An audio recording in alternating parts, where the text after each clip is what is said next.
Oh my god, it's finally out, thank God!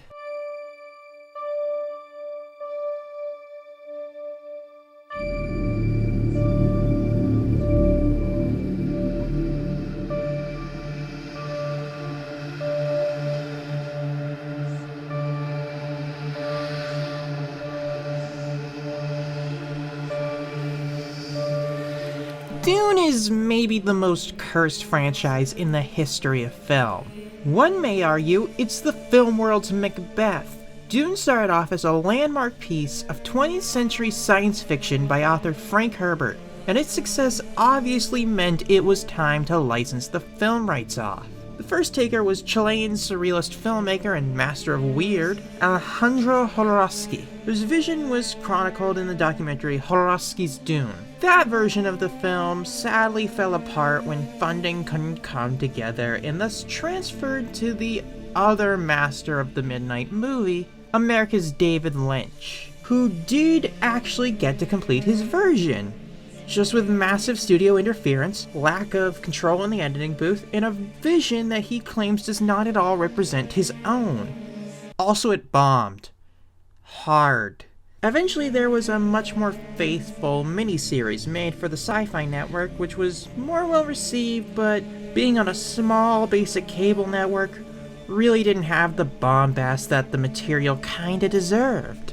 And thus, the discussion for a new film went through several hands. First, they tapped Peter Berg, who is now known for being the guy who makes all those Mark Wahlberg movies, but eventually he left the project. They then tapped Pierre Morel, the director of Taken, before eventually that too was shut down and the rights transferred over to Legendary and Warner Brothers. Which leads us to director Denis Villeneuve. Denis Villeneuve is a director you might know for having just dominated the 2010s. Seriously, in a stretch of 5 years, he released a movie a year, and not a single one was bad. Personally, my favorites of those 5 are Arrival and Prisoners, but you won't catch me saying much bad about any of them. And hell, he even began off the decade with a bang too, directing my favorite film of his, and his final fully Quebecois project, Incendies, a masterpiece that is sadly underseen. But it was in the middle of that incredible stretch that Legendary and WB decided to tap Villeneuve to take the project on, to which he accepted. He then spent the next few years working on it until he finally had it ready to release in 2020. Then the pandemic happened. Again, film's Macbeth. But now we finally have it. It's here and it can't be taken away from us. And what we got is one of the best films of the year. I was pretty unambiguously hyped for this film, and with the expectations of how lofty this adaptation was, how much was riding on the line, and how high people's expectations were from the announcement alone, it was gonna be pretty easy to fall short of such a high bar. And yet it didn't. This film fits the bombast that it came along with in a big way. You feel how tense the story is to its fullest. Everything feels heavy, and the slower pace actually helps build onto that.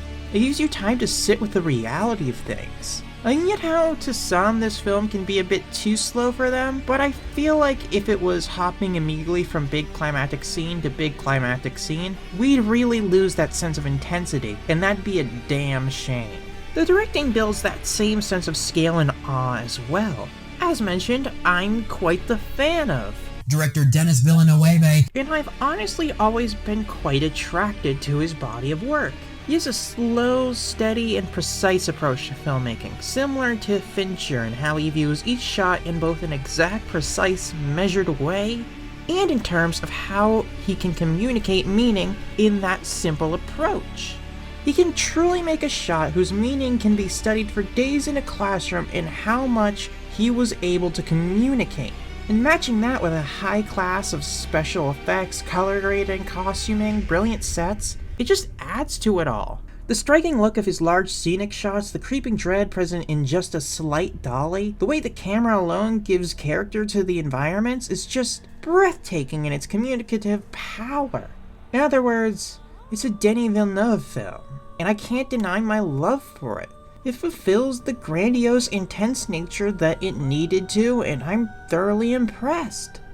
And that intensity is needed because Jesus, this conspiracy web is a lot to take in. Look, saying Dune is complicated compared to other blockbusters is like saying a Michelin star restaurant is fancier than a McDonald's. It's true, but it's kinda underselling it.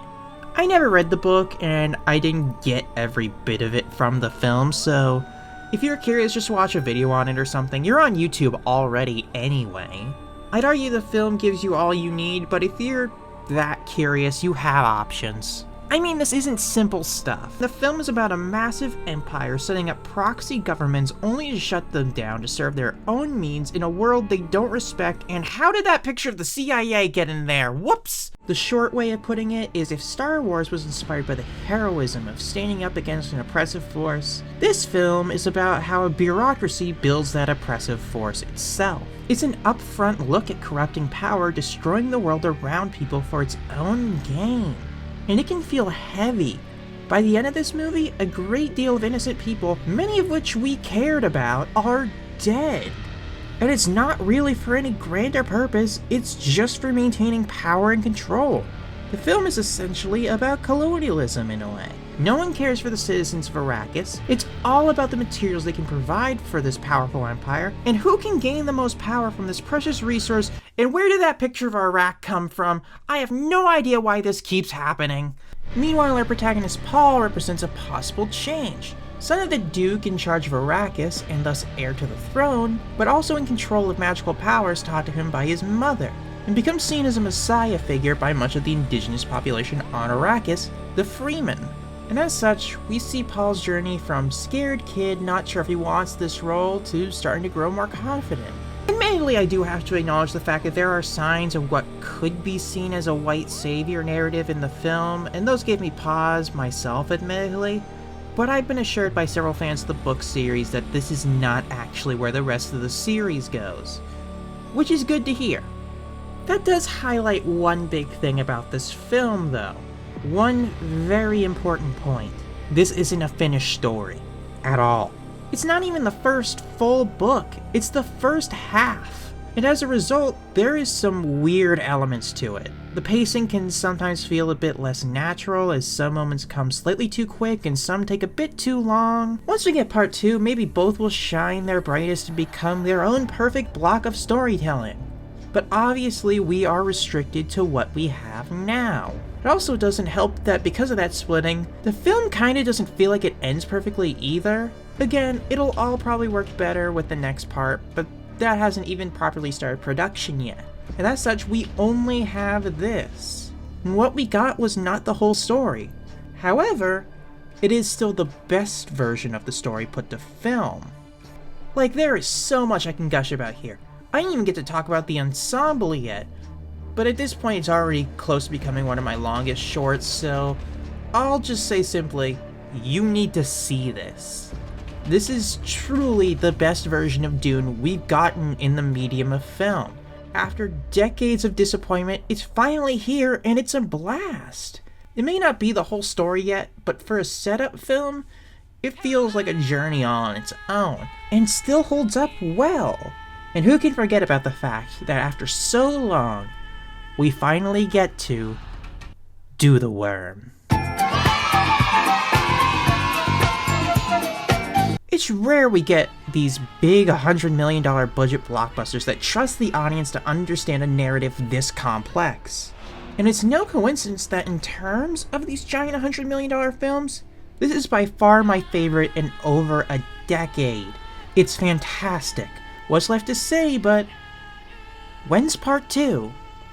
Denis Villeneuve's Dune gets a 9 out of 10.